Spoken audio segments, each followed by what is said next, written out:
listening to the Pharmacy Podcast Network.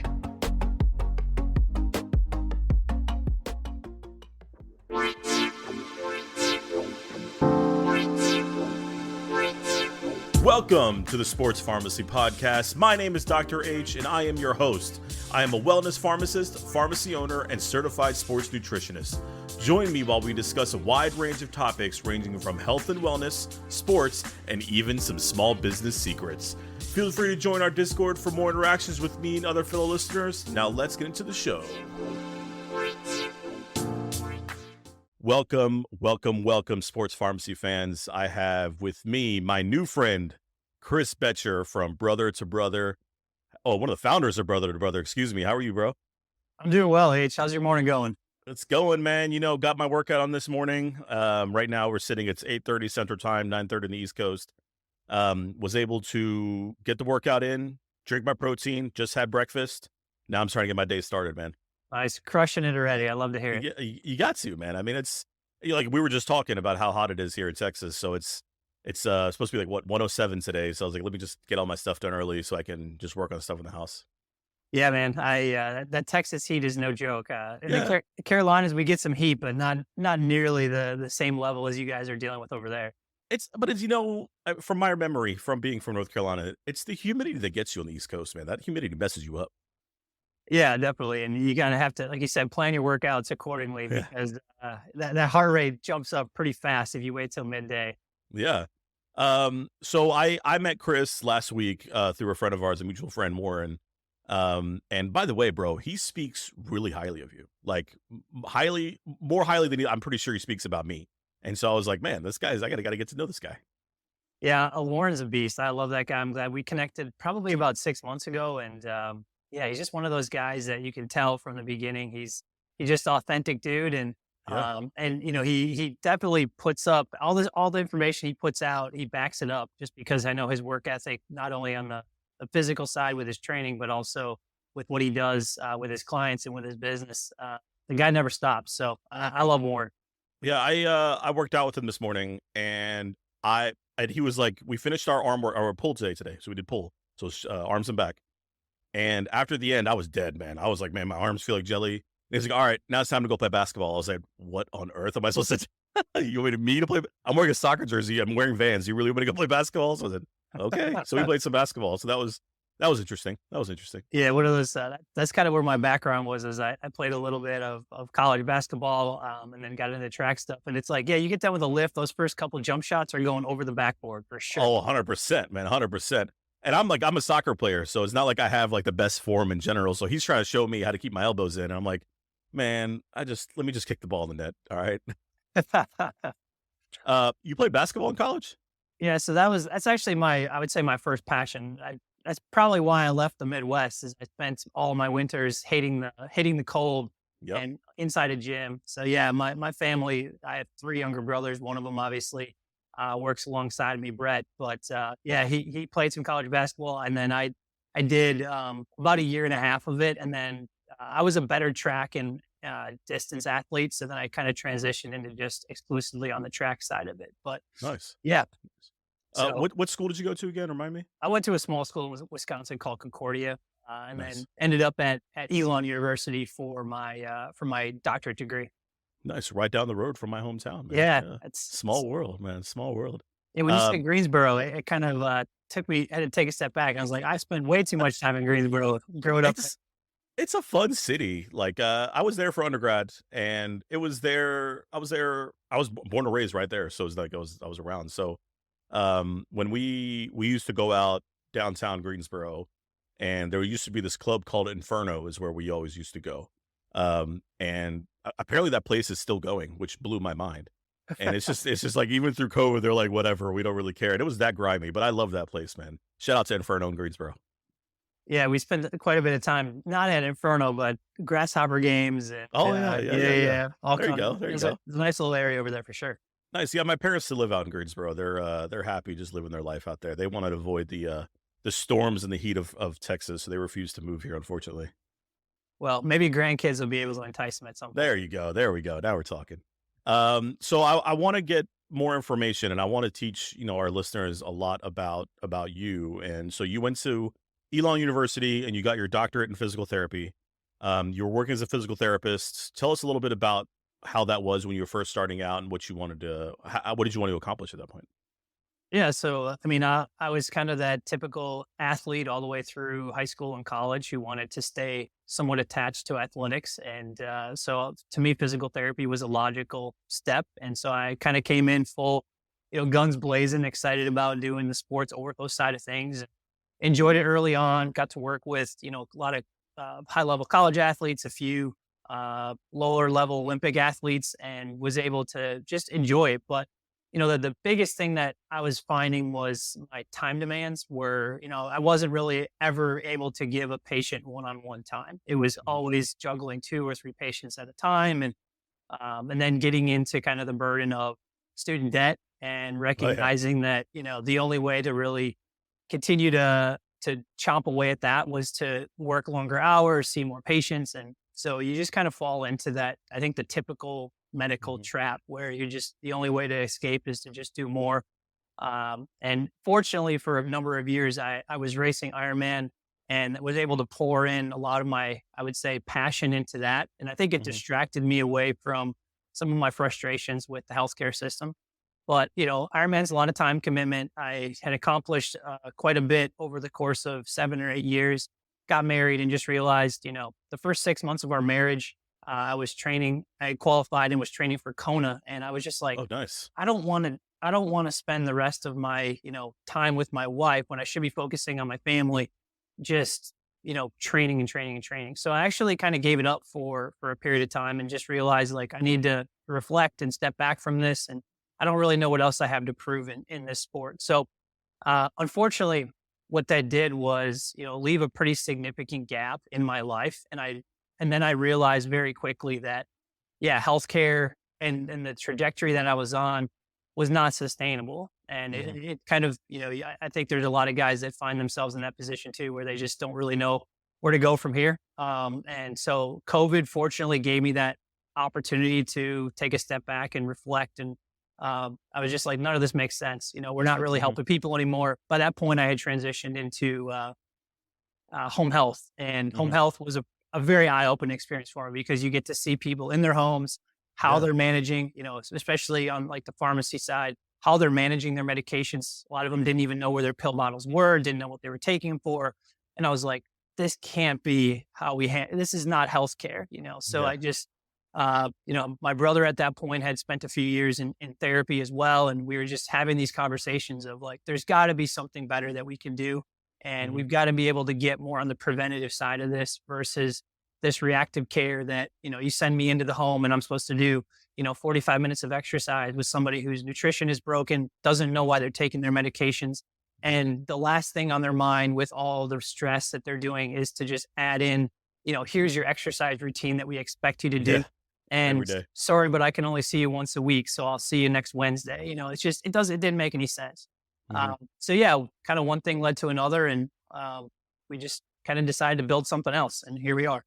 Yeah. Well, just to kind of give my pharmacy people just a parallel to kind of what you went through. So it's pretty much, and so, correct me if I'm wrong. It's pretty much when when you graduate from school, especially pharmacy school. It's like going into the corporate, big chain pharmacies and working for them for a while, starting to realize that you really can affect patient care as well as you can working for, some of the big box locations. And that's when you transition to, your home health, where for us would be like, I think it would be comparable to working for like an insurance company where you get to like try to manage someone's mess from far away and then leaving and kind of doing your own independent thing, kind of like what I did. Right. So that's probably the parallel I can make with pharmacy. Do you think that would be fair? Yeah, that sounds pretty accurate. Yeah, I think I think most, especially when it comes to the outpatient clinics, most of Yeah. them have all been bought up, and they become more of the, there's 500 locations of this same brand, and it's very Yep. cookie cutter, Mhm. and they just kind of turn and burn patients. So I'm sure that's very similar to what you guys experience. I have a buddy of mine that's also a PT as well. He actually works for a soccer team now as a physical therapist for the soccer team. He's really passionate about soccer, so he really enjoys doing that. That's cool, man. So you transitioned away. You and your brother came up with, and I love the website. I have it pulled up over here on my other screen. Brother2brotheryou.com. My man, tell me about this. I love seeing it. Yeah, so I kind of touched on this earlier, but we had kind of fallen into sort of that dark space in our lives where both of us were just grinding, and being I was a young dad at that point, felt like I wasn't that present, had started to kind of fall into the trap of neglecting my health, Mhm. and once COVID came around, we just recognized that nutrition and health was really the way to create margin in your life to just accomplish other things. And so it kind of all starts with that. And whether that's, looking to, take a deeper dive spiritually, whether you're looking to start a business, Mhm. expand, just become a better, a more present father, a more present husband. Like it all really comes back to health. And if you don't have that, Mhm. then you're kind of just chasing at that point. And so we just realized that was us. And we started when we focused on our health, it changed the game. And we were able to again just create that margin for our lives and for our families.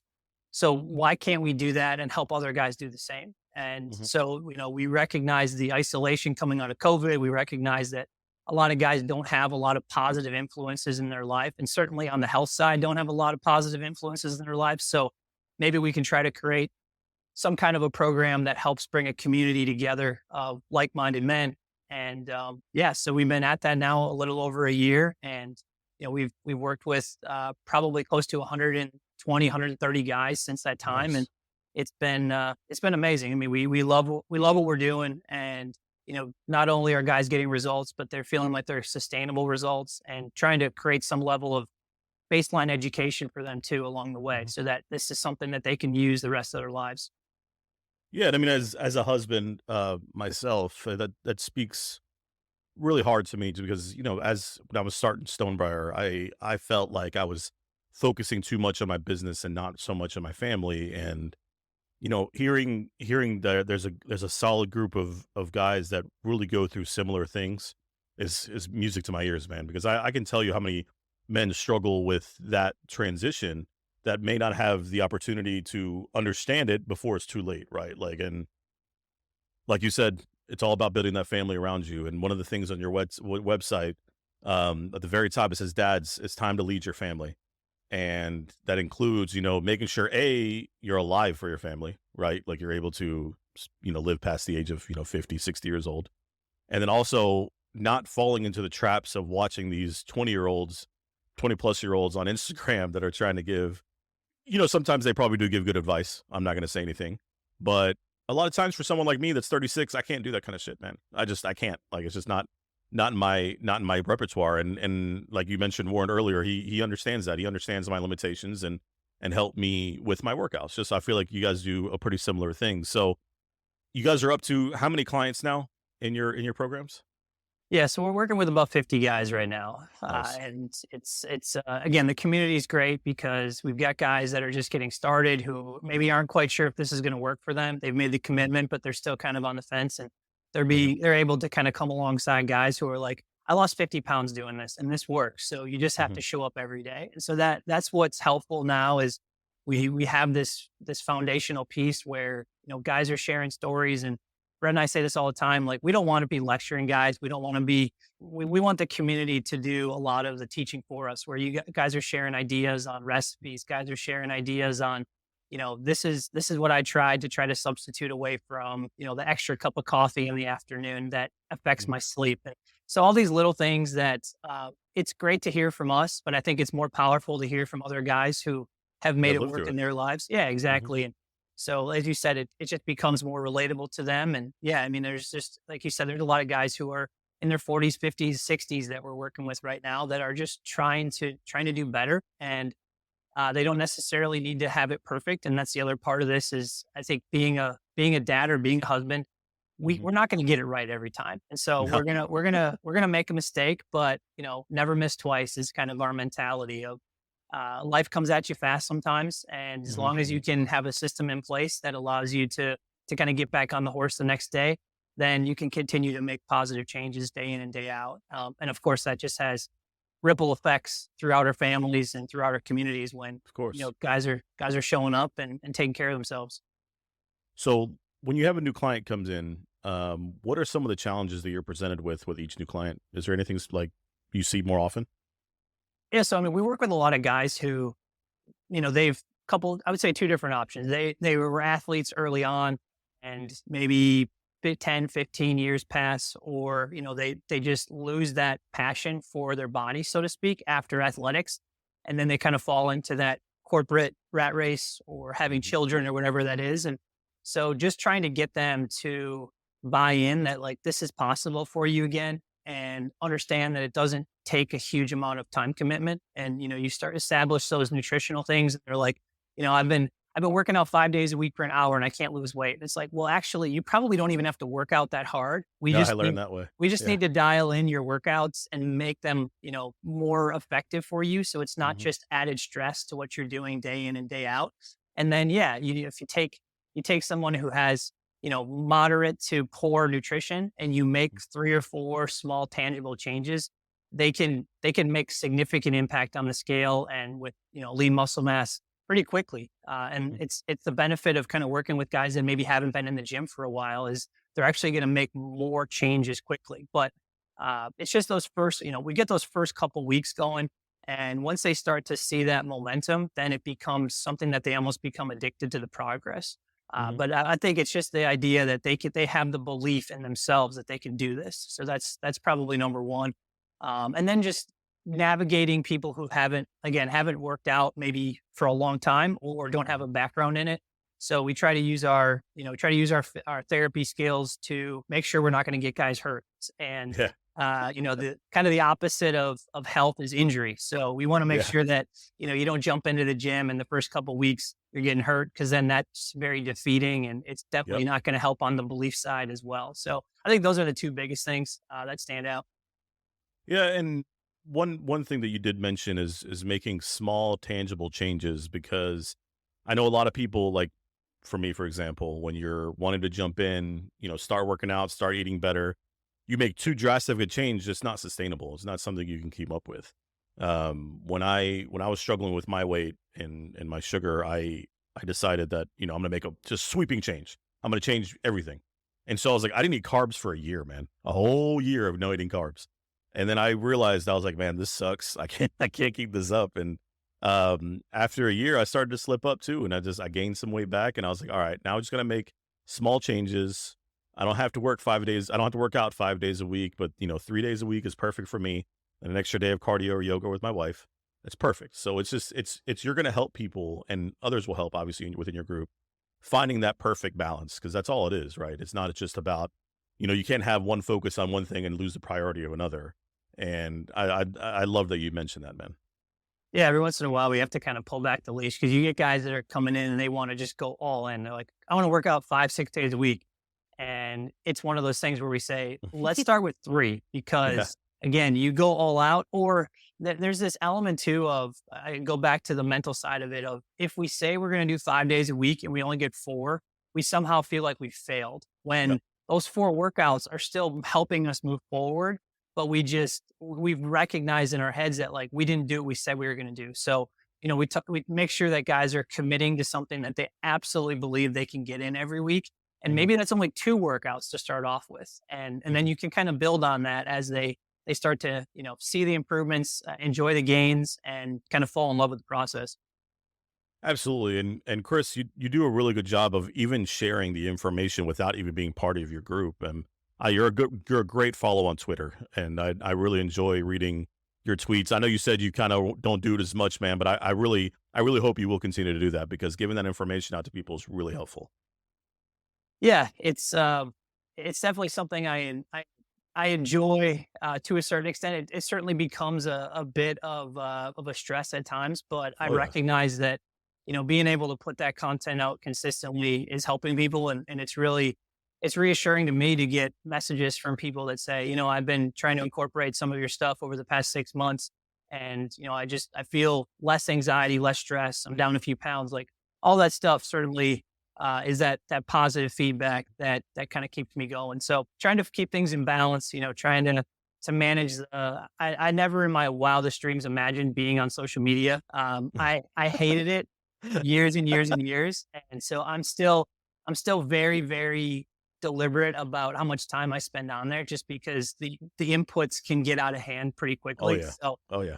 but yeah, I think Twitter, if you organize it correctly and you Hmm. make Hmm. sure that you're paying attention to those follows and the information that you're taking in, it can definitely change your life. And it's For one of sure. those things that I think for both Brett and I would agree, being able to connect with guys like you and Warren, that wouldn't have been possible without social media. Yeah. So if Absolutely. you structure it right, it can bring some amazing people into your life. That's amazing, man. Yeah. And, I want to transition for a second, and we'll get back into business talk. But this is a sports podcast as well. We got to talk sports. You mentioned that you played basketball. Do you still watch any basketball now? I do. I would say, I don't watch a whole lot of NBA anymore, although growing up in Wisconsin, the Bucks are still pretty good. Of So course. I'll Yeah. pay attention every once in a while, but it's a little tough for me to watch just because the game has changed a lot. It really has. Yeah. I definitely prefer, I would say, the college game. Oh And yeah. this is not going to probably go over very well, but being a Wisconsin fan, it's a very Yeah. deliberate style of play where you can basically grind people down. And I love that. I love the slow, methodical play that just basically, you outsmart your opponent. You don't have to be physically I as guess. gifted, but Yeah. it doesn't go over very well. But I will say that I do enjoy that style, even though most people hate it. I hate it. I'll be honest with you. And I'm a big Charlotte Hornets fan, and I think they drafted a Wisconsin player a couple years ago, right? Yeah, Kaminsky after he almost, Kaminsky, yep, and that dude was a flop at the NBA, man. yeah, Like, he struggled. absolute.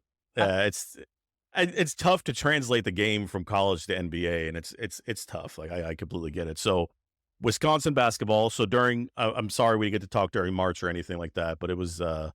It's always fun to watch college basketball. That's my favorite. Being a Texas man, nobody understands college basketball like that, like they do in the East Coast. I mean, for me growing up, they used to close our high school and send us to the games to go watch the games at Greensboro Coliseum. Like that's how dedicated they were over there, man. It was really cool. Do you watch any NFL at all or any football? Yeah, I mean, it's obviously I'm a Packer fan as well, but Yeah, well, I do want to mention this. You talked about the Greensboro Coliseum. It's probably one of my all-time favorite sports sporting events. When I was in grad school, I got a chance to go to that regional when CJ McCollum went off on Duke. oh You guys remember yeah, that? that's right. I Yeah, remember that. That was cool. yeah. So Yeah, man, that was we awesome. snuck down to like the second row and watched him go off Nice, for like 40 that night. It was awesome. nice. Anytime you can do that on Duke, I'm very happy with. You know that. Packers fan, huh? So no more Aaron Rodgers. That's gone. Who's the quarterback now? Jordan Love, Jordan right? Love, yeah. Jordan Love. Yeah, Jordan Love. Okay, that's exciting, right? Yeah, we'll see. I mean, it's the first time in my life we haven't had a future Hall of Famer under center. So Okay, I don't really know what to expect. I'm going to give you a hot take. All right, I'm going to give you a hot take. Aaron Rodgers has one Super Bowl, right? What qualifies him? I'm sorry. I hate Aaron Rodgers. What qualifies him to be a Hall of Famer? Please tell me. Enlighten me. I mean, if you look at it, all the statistics, he's the most efficient passer of all time, and I agree. It's extra. I'll be having Brett Favre and then Yeah, followed by Aaron Rodgers to only have 2 Super Bowls in that's 35 crazy. years is nuts. Like, Yeah. it doesn't make any sense. And so I will say that I feel like we've squandered a lot of arm talent there over the last 30 years. But I don't know. I'm hopeful that maybe getting a younger guy in there will be able Hmm. to surround him with. I mean, we finally drafted a host of skilled position players for the Yeah, first time that I can remember. So they're yeah. trying their best. I don't understand why they waited so long to do that, Hmm. but that's why I'm not a general manager, I guess. That's true. I mean, they really never really surrounded Rodgers with a lot of talent. They had Devontae Adams for a while, but I'm a big Panthers fan, and I have been for years. So we're used to squandering opportunity. My boy, my poor Cam Newton, man, I feel so bad for him. Yeah, he never got a whole lot of support either, did he? Yeah, man. I mean, that Super Bowl season, he had Ted Ginn as his number one receiver. That's who we went into the season, our number one receiver. So we can talk about that another day. It's a whole other podcast of me yelling about the Panthers, man. I hope Bryce Young is good. I heard he's shorter than I am. I'm 6 foot. He's like 5'7" or something. I don't even know. So I'm hoping he's good, but we'll see. Yeah, I mean, I think you guys have done some quality things over the I think last so. few months, so we'll see what Yeah. happens. And the nice thing, the thing that's fun about it now is that it does feel like more than ever, aside from, Kansas City and Mhm. Cincinnati are both pretty, but on the NFC side of things, it's wide open. It's open. Yeah, it really is. Yeah. Now that Tom Brady's gone, thank God. And there's been some shift. Aaron Rodgers left for the AFC, so that's it's a little bit more work for them. There really is. It's a big hole for the NFC to have somebody new. That'd be pretty cool to see. All right, man. So let's get back into Brother You. So I love the website, brotheryou.com. Where do you see it going in the future? Yeah. So, I mean, realistically, we want this community to continue to evolve. And so Brett and I are working hard to build out some courses. So we see this as a community, but we also see this as something where you have that consistent accountability. You have opportunities to have access to, things on core work, on mobility work, on if you're trying to get into, we've got a lot of guys who they've lost 30 pounds and now they're looking to tackle their first half marathon or jumping into Ironman. So basically we can help guys go from, having zero control of their health to hopefully being able to accomplish things that they never thought possible. So it's something that's going to certainly continue to evolve. And we recognize we're still probably in the infancy of it. It's only been about a year. And but at this point, there's certainly some momentum going. And we just love working with clients. So there's pieces of this that we'll probably have to get some help with, no question about it. But right now, on the client side and being able to just chat with the guys, we've got a call this afternoon with the group. Nice. That's what we love. So just being able to talk with what's working, what's not working, provide some information on some topics, and just like you're doing here, sort through some of the noise. There's a lot of misinformation out there on topics. And so we're just trying to simplify health and give people a clear path that hopefully they can use for themselves. Maybe educate a few people that are, in their family and in their community along with them. That's amazing, man. Visit their website to sign up. There's a form to fill out at the very bottom. brotheryou.com. Chris Boettcher, co-founder, Brother to Brother, man. I appreciate your time so much, bro. H, man, it's been a pleasure. I appreciate having me on the Sports Pharmacy podcast. Hopefully we can do this again soon sometime. Yes, sir. Love to hear the growth coming from you guys. And give my man a follow. What is your Twitter handle? I'm at Chris Boettcher9 on Twitter. And don't be messed up too much. My last name, Boettcher. I'll make sure to put it in the show notes. Chris Boettcher, Boettcher. Why'd you put the number 9 at the end? Just for fun? To be honest, when I started my Twitter thing, I was not planning on trying to grow. I was just literally just consuming at that point.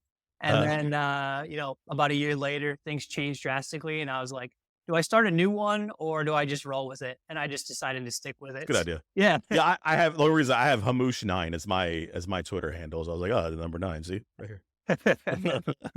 Chris, appreciate your time, man. Yeah, brother. It's been a pleasure. Thank you. Thank you for listening.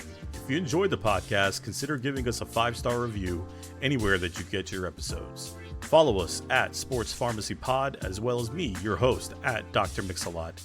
Join our Discord server for more interactions with me and fellow listeners. As always, stay well, stay hydrated, and I will catch you next time.